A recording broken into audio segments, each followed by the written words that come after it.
Hello monks, welcome to crypto monkey. അപ്പോൾ നിങ്ങൾ കുറേ പേര് അറിഞ്ഞിട്ടുണ്ടാവും, നമ്മുടെ ഹാംസ്റ്റർ കോമ്പൻ്റെ അനൗൺസ്മെൻറ്റ് വഴി പുതുതായിട്ട് കുറച്ച് ഓപ്ഷൻസ് വന്നിട്ടുണ്ട്. മെയിനായിട്ട് ഈ പ്ലേ ഗ്രൗണ്ട് എന്ന് പറയുന്ന സെക്ഷനാണ്. അത് നിങ്ങൾക്ക് ആക്സസ് ചെയ്യണമെങ്കിൽ ഇവിടെ മേലെ കാണുന്ന ഈ കീ എന്ന് പറഞ്ഞ ബട്ടണിൽ ക്ലിക്ക് ചെയ്താലും നിങ്ങൾക്ക് വേണമെങ്കിൽ അത് ആക്സസ് ചെയ്യാം. ഗോ ടു ഗെയിംസ് അടിച്ച് കഴിഞ്ഞാൽ നിങ്ങൾക്ക് എന്ത് ചെയ്യും, നേരെ ഈ ഒരു ഗെയിം സെഷനിലേക്ക് വരുന്നതായിരിക്കും. ഓക്കെ, അപ്പോൾ കുറച്ച് പേര് കളിച്ച് തുടങ്ങിയിട്ടുണ്ട് ഈ ഗെയിം. കുറേ പേർക്ക് കീ കിട്ടുന്നുണ്ട്, കുറേ പേർക്ക് കീ കിട്ടുന്നില്ല എന്ന് പറയുന്നു. ഞാൻ കളിച്ച് നോക്കി, എനിക്ക് കീ കിട്ടുന്നില്ല, എനിക്ക് ആഡും കാണുന്നില്ല. നിറച്ച് ആഡാണെന്നാണ് പറയുന്നത്, പക്ഷേ എനിക്ക് ആഡൊന്നും കാണുന്നില്ല. കുറേ പേർക്ക് നിൽക്കാൻ കൂടി പറ്റാത്തത്ര ആഡെന്ന് പറയുന്നുണ്ട്. സോ ഞാൻ അഡ്വൈസ് ചെയ്യുന്നത്, ഇപ്പോൾ ഇവർ പറഞ്ഞിരിക്കുന്ന പ്രകാരം മോർ ഗെയിംസ് കമ്മിങ് സൂൺ എന്നാണ് പറഞ്ഞിരിക്കുന്നത്. അതായത് ഇനിയും ഇതിലേക്ക് ഗെയിംസ് ആഡ് ചെയ്യുന്നു, അതിലേക്ക് കീസ് അതുവഴി കൊടുക്കാനുള്ള പ്ലാനാണ് ഉദ്ദേശിക്കുന്നത്. സോ ഈ കീ ഒരു അവിഭാജ്യ ഘടകമായി മാറാൻ തന്നെ ചാൻസ് ഉണ്ട് എയർ ഡ്രോപ്പിൽ. പക്ഷേ ഇവിടെ നിങ്ങളൊരു കാര്യം ആലോചിക്കണം, അതായത് ഈ ഒരു സംഭവം വരുന്ന വഴി കുറേ പ്ലെയേഴ്സ് നിർത്തിപ്പോവും. കാരണം എന്ന് വെച്ച് കഴിഞ്ഞാൽ അഡീഷണൽ ആയിട്ട് കുറേ ഗെയിം കളിക്കണം, അപ്പോൾ സമയമുണ്ടാവില്ല. സോ ആ കേസൊക്കെ പറഞ്ഞ് കുറേ പ്ലേയേഴ്സ് നിർത്തിപ്പോവും. അങ്ങനെ കുറേ ആൾക്കാരെ ഇതിൽ നിന്ന് ഒഴിപ്പിക്കാൻ പറ്റും. അതായത് എയർ ഡ്രോപ്പിൽ നിന്ന് അവരെ ഡിസ്ക്വാളിഫൈ ആക്കാൻ പറ്റും, അല്ലെങ്കിൽ കൊടുക്കാതിരിക്കാനുള്ള ചാൻസ് ഉണ്ടാവും. ഓൾറെഡി കീ അവർക്ക് നമുക്ക് ഡെയിലി വരുന്ന ഒരു ചെറിയൊരു മിനി ഗെയിം വഴി നമുക്ക് എല്ലാ ദിവസവും കിട്ടാറുണ്ട്.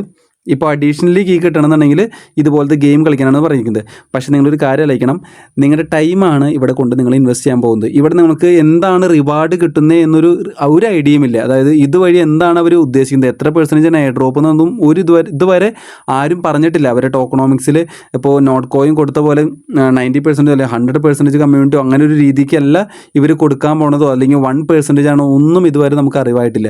സോ അങ്ങനത്തെ ഒരു ക്ലാരിഫിക്കേഷൻ ഇല്ലാത്ത സ്ഥിതിക്ക് നിങ്ങൾക്ക് നിങ്ങളുടെ വിലപ്പെട്ട ടൈം, അതായത് നിങ്ങൾക്ക് പഠിക്കുന്നതായിരിക്കാം അല്ലെങ്കിൽ ജോലി ചെയ്യുന്നതായിരിക്കാം, അങ്ങനത്തെ ഓരോ വിലപ്പെട്ട ടൈം നിങ്ങൾ ഇതിൽ കളിച്ച് കളയണ്ട എന്നാണ് എൻ്റെ അഭിപ്രായം.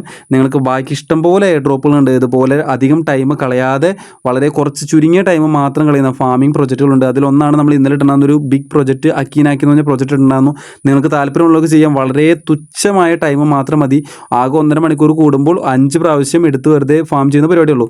സോ അതിലേക്ക് ഇങ്ങനത്തെ ഒരു ഗെയിം വരുമ്പോൾ നിങ്ങൾക്ക് ഓൾറെഡി കീ മറ്റോണം കണക്ട് ചെയ്യുന്ന ആൾക്കാരാണെന്നുണ്ടെങ്കിൽ, ഡെയിലി ആ ഒരു ക്യാൻഡിൽ മൂവ് ചെയ്യുന്ന മിനി ഗെയിം വഴി കളക്ട് ചെയ്യുന്ന ആൾക്കാരാണെന്നുണ്ടെങ്കിൽ നിങ്ങൾ അതുവഴി കളക്ട് ചെയ്താൽ മതി. അല്ലാതെ ഇത് കളക്ട് ചെയ്യണമെന്ന് നിർബന്ധമില്ല. ഇനി ഇത് കളക്ട് ചെയ്യണമെന്നുണ്ടെങ്കിൽ നിങ്ങളിപ്പോൾ ഈ ഗെയിം ഇത് നെക്കി കഴിഞ്ഞ് നേരെ പ്ലേ നെക്കി കഴിഞ്ഞ് കഴിഞ്ഞാൽ നേരെ പ്ലേ സ്റ്റോറിലേക്ക് പോകും. ഈ bike ride 3D in hamster farm എന്ന് പറഞ്ഞൊരു ഗെയിമിലേക്കായിരിക്കും നിങ്ങൾ എന്ത് ചെയ്യുക, പ്ലേ സ്റ്റോറിലേക്ക് റീഡയറക്റ്റ് ആവുക. അവിടെ നിങ്ങളിത് ഇൻസ്റ്റാൾ ചെയ്യണം. ആ ഇൻസ്റ്റാൾ ചെയ്യുമ്പോൾ ഏകദേശം ഒരു 200 MB സംതിങ് ആണ് ഉണ്ട്. ഇപ്പോൾ 100 million+ ഡൗൺലോഡ്സ് ഉണ്ടെന്ന് പറയുന്നുണ്ട്. ഞാനൊക്കെ റേറ്റിംഗ് കൊടുക്കാൻ പറയുമ്പോൾ ഞാനൊക്കെ 1 റേറ്റിംഗ് ആണ് കൊടുത്തത്. 0 ആണെന്നുണ്ടെങ്കിൽ 0 കൊടുക്കായിരുന്നു. 1 റേറ്റിംഗ് ആണ് ഞാൻ കൊടുത്തത്. സോ നിങ്ങൾക്ക് ഇഷ്ടമുള്ള റേറ്റിംഗ് നിങ്ങൾക്ക് കൊടുക്കാം. ഞാൻ എന്തായാലും ഇങ്ങനത്തെ ഓരോ ഓപ്ഷൻസ് കൊണ്ടുവരുമ്പോൾ അവർക്കാണ് റിവാർഡ് കിട്ടുന്നത്. കാരണം ഒരുപാട് ആഡ് ഉണ്ടെന്ന് പറയുന്നു. സോ ആഡ് വഴി അവർക്ക് തന്നെയാണ് ഇതിലൂടെ റിവാർഡുകൾ കിട്ടുന്നത്. സോ ഇൻസ്റ്റാൾ ചെയ്തതിന് ശേഷം ഈ ഗെയിം ഒന്ന് ഓപ്പൺ ആയി വരുമ്പോൾ, ഒരു സെക്കൻഡ് ഞാനിതിൻ്റെ ഒന്ന് മ്യൂസിക് എവിടെയെങ്കിലും കുറയ്ക്കാൻ പറ്റുന്നോട്ടെ. എവിടെയെങ്കിലും സെറ്റിങ്സിൽ പോയിട്ട് ഓക്കെ, മ്യൂസിക് ഓഫ് ചെയ്തു. ഓക്കെ, ഇതിൽ റിവാർഡുകൾ പറയുമ്പോൾ എന്താണെന്ന് വെച്ച് കഴിഞ്ഞാൽ, ഇത് നിങ്ങൾ കളിച്ച് ജയിച്ച് കഴിയുമ്പോൾ നിങ്ങൾക്ക് ഓരോ കീസ് കിട്ടും. ആ കീ എന്ന് പറയുന്നത് എങ്ങനെ കിട്ടാന്ന് വെച്ച് കഴിഞ്ഞാൽ, ഇവിടെ നിങ്ങൾ ഓരോ പ്രാവശ്യം വിൻ ചെയ്യും തോറും നിങ്ങൾക്ക് ഇവിടെ ഒരു ഹാംസ്റ്ററിൻ്റെ ഇവൻറ്റ് കാണാൻ പറ്റും. ആ ഇവൻറ്റ് ബട്ടൺ ക്ലിക്ക് ചെയ്ത് കഴിഞ്ഞ് കഴിഞ്ഞാൽ നിങ്ങൾക്ക് ഇവിടെ ഒരു റെഡ് ഡോട്ട് വരുന്നതാണ് പറയുന്നത്. ആ റെഡ് ഡോട്ട് വരുമ്പോൾ ഇവിടെ ഒരു കീ തെളിഞ്ഞ് വരും, ഒരു കോഡ്. ആ കോഡ് നിങ്ങൾ എടുത്തിട്ട് എന്ത് ചെയ്യണം, ഈ ഗെയിമിൽ വന്നതിന് ശേഷം ഇവിടെ പ്ലേ ഗ്രൗണ്ട് ഉണ്ടല്ലോ, ആ പ്ലേ ഗ്രൗണ്ടിൽ വന്നതിന് ശേഷം ആ കോഡ് ഇവിടെ അടിച്ചു കൊടുത്തു കഴിഞ്ഞാൽ ഓരോ കീ കിട്ടുമെന്നാണ് പറയുന്നത്. സോ നമ്മുടെ കമ്പ്യൂട്ടറിലുള്ള കുറേ പേർക്ക് കീ കിട്ടിയെന്ന് പറയുന്നത്. ഞാനൊരു 10 ഗെയിമോളം കളിച്ച് നോക്കി, 15 എന്നല്ല 20 ഗെയിമോളം കളിച്ച് നോക്കി, 2 ഫോണിലും കളിച്ച് നോക്കി.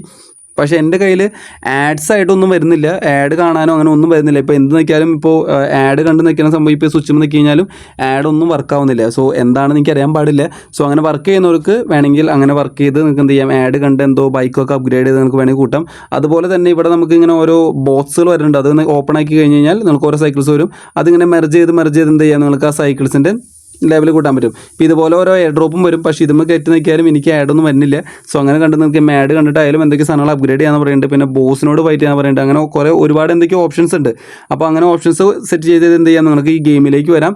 ഗെയിം സെറ്റ് ചെയ്ത് കഴിഞ്ഞാൽ ഇവിടെ ഏറ്റവും മേലായിട്ട് ലെവലാണ് കാണുന്നത്. ഇവിടെ നിങ്ങൾക്ക് കിട്ടുന്ന പോയിൻസും പിന്നെ ഇവിടെ കിട്ടുന്ന എന്തോ കാർഡ് വേറെ എന്താണെന്ന് തോന്നുന്നു. അപ്പോൾ നിങ്ങളിവിടെ ഈ റേസ് എന്ന് ബട്ടൺ ക്ലിക്ക് ചെയ്ത് കഴിഞ്ഞ് കഴിഞ്ഞാൽ നിങ്ങൾക്കൊരു സ്ഥലം ലൊക്കേറ്റ് ചെയ്തിട്ടുണ്ടാവും. ആ ലൊക്കേറ്റ് ചെയ്ത സ്ഥലത്തേക്ക് എന്ത് ചെയ്യാം, ഇവിടെ നമ്മൾ സ്കിൻസൊക്കെ വാങ്ങുന്നതാണ്. നിങ്ങൾക്ക് കളിച്ചിട്ടേ വരുള്ളൂ. അപ്പോൾ നമ്മളിവിടെ വെറുതെ ജസ്റ്റ് ഒന്ന് മാനേജ് ചെയ്താൽ മതി, റൈറ്റിലേക്കും ലെഫ്റ്റിലേക്കും. ഞാനിപ്പോൾ ഇത് ഫുൾ ഗെയിം കളിക്കാൻ നിൽക്കുന്നില്ല. ഇതിപ്പോൾ ഓരോ ലെവൽ മാറുമ്പോഴും നിങ്ങൾക്ക് കുറച്ചുകൂടി ടഫായിട്ട് വരുന്നുണ്ടാവും. സോ ഇതൊന്നും എവിടെയെങ്കിലും ഒന്ന് തട്ടിക്കഴിഞ്ഞ് കഴിഞ്ഞാൽ ആ ഗെയിം ഫെയിലും. ഓക്കെ, അപ്പോൾ നിങ്ങൾക്ക് ഞാൻ വീണ്ടും പറയുകയാണ്, ഈ ഗെയിം നിങ്ങൾ കളിക്കണമെന്ന് നിർബന്ധമാണെന്ന് വെച്ച് കഴിഞ്ഞാൽ, ചിലപ്പോൾ നിങ്ങൾ വളരെ സീരിയസ് ഒക്കെ ആയിട്ടാണ് കാണുന്നുണ്ടെങ്കിൽ നിങ്ങൾക്ക് വേണമെങ്കിൽ കളിച്ചു, നിങ്ങൾക്ക് സമയമൊക്കെ ഉണ്ടെങ്കിൽ കളിച്ചു. അതുപോലെ കീ കിട്ടുന്നില്ല, അതുപോലെ നിങ്ങൾ ജയിച്ചിട്ടും കീ കിട്ടുന്നില്ല എന്നുണ്ടെങ്കിൽ ചിലപ്പോൾ അതിൻ്റെ ബഗ്ഗായിരിക്കാം. അവർ പറഞ്ഞ പോലെ ഇതിനേക്കാളും ചിലപ്പോൾ കുറച്ചുകൂടി വേറെ ഗെയിംസ് ഒക്കെ വരാനായിട്ടുള്ള ചാൻസസ് വേറെ ഉണ്ടാവാം. അപ്പോൾ മാത്രം കളിച്ചാൽ മതി. സോ ഇതിൽ ഇപ്പോൾ വന്നിരിക്കുന്ന അപ്ഡേറ്റിന് ഞാൻ പറയുന്നത് ഇനി ഗെയിംസ് വരുമ്പോൾ ഇതൊരു ക്രൈറ്റീരിയ ആയിട്ട് തന്നെ വരാൻ ചാൻസ് ഉണ്ട് ഈ കീ എന്ന് പറയുന്നത്. സോ ഇത് നിങ്ങൾ കളിച്ച് നിങ്ങളുടെ വിലപ്പെട്ട ടൈം കളയണ്ട എന്നാണ് അഭിപ്രായം. അങ്ങനെ വിലപ്പെട്ട ടൈം കളയാത്ത കുറേ പ്രൊജക്റ്റുകളുണ്ട്, അതൊക്കെ നിങ്ങൾ കളിക്കാൻ നോക്കുക. നമ്മുടെ ചാനൽ ഇട്ടിട്ടുണ്ട്. അപ്പോൾ ആ ടൈം അധികം കളയാതെ വളരെ സിമ്പിളായിട്ട് ഫാമിംഗ് പ്രൊജക്റ്റുകളുണ്ട്, ടാപ്പിംഗ് ഗെയിമിംഗ് അല്ലാത്ത കുറേ ഫാമിംഗ് പ്രൊജക്റ്റുകളുണ്ട്. ഇപ്പോൾ ഇതിങ്ങനെ കൊണ്ടുവരും തോറും ഇവർക്ക് നല്ല രീതിയിൽ റവന്യൂ കൂടുന്നുണ്ട്. ഈവൻ ആ app 100 million plus downloads already കഴിഞ്ഞു തന്നെ. അതിൻ്റെ ഒപ്പം തന്നെ ഈ ആപ്പിൻ്റെ ഉള്ളിലുള്ള ആഡ്സ് വഴി നിങ്ങൾക്കൊന്ന് വിചാരിച്ചാൽ മതി എത്രത്തോളം റവന്യൂ കിട്ടുന്നുണ്ടാവുന്നത്. അപ്പോൾ ഇനിയും ഇതുപോലെ പ്ലേ ഗ്രൗണ്ടിൽ ഇനിയും ഇതുപോലെ ഗെയിംസ് വരുമ്പോൾ അവർ ഉദ്ദേശിക്കുന്നത് പ്ലെയേഴ്സിനെ എലിമിനേറ്റ് തന്നെ ആക്കാനുള്ള ഒരു ഉദ്ദേശം തന്നെയായിരിക്കും അവർക്കുള്ളത്. സോ അതിൽ ചിലപ്പോൾ നിങ്ങൾ കുറേ പേരൊക്കെ എലിമിനേറ്റ് ആയി പോയേക്കാം. ഞാൻ ഈ 8 കീ എടുത്തിരിക്കുന്നത് ഞാൻ ദിവസം വരുന്ന ഇവിടെ കാണുന്ന മിനി ഗെയിം ക്ലിക്ക് ചെയ്തിട്ടുള്ള മിനി ഗെയിം പ്ലേ ചെയ്തിട്ടുള്ളതാണ് നമ്മുടെ ഈ 8 കീ കിട്ടുന്നത്. സോ നിങ്ങൾക്കും അതുപോലെ വേണമെങ്കിൽ ആ ഗെയിം മാത്രം ആശ്രയിച്ചിരിക്കാം. അല്ലാന്നുണ്ടെങ്കിൽ ഈ പ്ലേ ഗ്രൗണ്ടിൽ പോയിട്ട് നിങ്ങൾ കളിച്ച് ഈ കീസൊക്കെ വേണമെങ്കിൽ ഉണ്ടാക്കാനായിട്ട് സാധിക്കാം. ഓക്കെ, സോ ഇതാണ് നമ്മുടെ ക്രിപ്റ്റോ മങ്കി എന്ന് പറഞ്ഞ ചാനൽ. ഈ ചാനലിൽ നമ്മൾ ഓൾറെഡി പിൻ ചെയ്ത മെസ്സേജിൽ ഒത്തിരി അധികം പ്രൊജക്റ്റുകൾ ഇട്ടിട്ടുണ്ട്. സോ ഇതിൽ ഞാൻ എന്തായാലും സൂൺ തന്നെ അധികം വർക്ക് ചെയ്യാത്ത അല്ലെങ്കിൽ ഏറ്റവും നല്ല ടോപ്പ് ആയിട്ടുള്ള 5 or 10 പ്രൊജക്റ്റിൻ്റെ വീഡിയോ ഞാൻ ഇടുന്നുണ്ട്. സോ അത് നിങ്ങൾക്ക് കണ്ടുവേണമെങ്കിൽ നിങ്ങൾക്ക് ചൂസ് ചെയ്യാം ഏതൊക്കെ ഗെയിം കളിക്കണം എന്നുള്ളത്. പിന്നെ ഇതിൽ ഒരുപാട് പ്രൊജക്റ്റുകളുണ്ട്. ഇതൊക്കെ നല്ല പ്രൊജക്റ്റുകളാണ്. വളരെ ഇങ്ങനെ ഇത്ര ടൈമൊന്നും ചിലവഴിക്കേണ്ടാത്ത കുറേ പ്രൊജക്റ്റ് ഉണ്ട്. വെറുതെ ഒരു 4 മണിക്കൂർ കൂടുമ്പോൾ ഒന്ന് കയറി നോക്കി ഒരു സ്വിച്ച് മാത്രം നോക്കി പോകേണ്ട പ്രൊജക്റ്റുകളുണ്ട്. അപ്പോൾ അങ്ങനത്തെ പ്രൊജക്റ്റുകൾ കളിക്കണമെങ്കിൽ ടൈം പോവില്ല, പക്ഷേ വാല്യൂം കൂടുതലുണ്ട്, അധികം പ്ലേയേഴ്സും കുറവുള്ള പ്രൊജക്റ്റ് ഉണ്ട്. സോ നിങ്ങൾക്ക് താല്പര്യം ഉണ്ടെങ്കിൽ നമ്മുടെ ചാനൽ കയറാം. ചാനലിൻ്റെ ലിങ്ക് നമ്മുടെ ഡിസ്ക്രിപ്ഷൻ ബോക്സിൽ കിടപ്പുണ്ട്. അവിടെ നിന്ന് കയറിയിട്ട് ഈ ബാക്കിയുള്ള ഗെയിംസും അല്ലെങ്കിൽ ബാക്കിയുള്ള എയർ ഡ്രോംസ് നിങ്ങൾക്ക് വേണമെങ്കിൽ ചെയ്യാം, പ്ലേ ചെയ്ത് വേണമെങ്കിൽ സ്റ്റാർട്ട് ചെയ്യാം. അപ്പോൾ വീഡിയോ ഇഷ്ടപ്പെടുന്നു വിചാരിക്കുന്നു. Thank you so much for watching. Bye bye.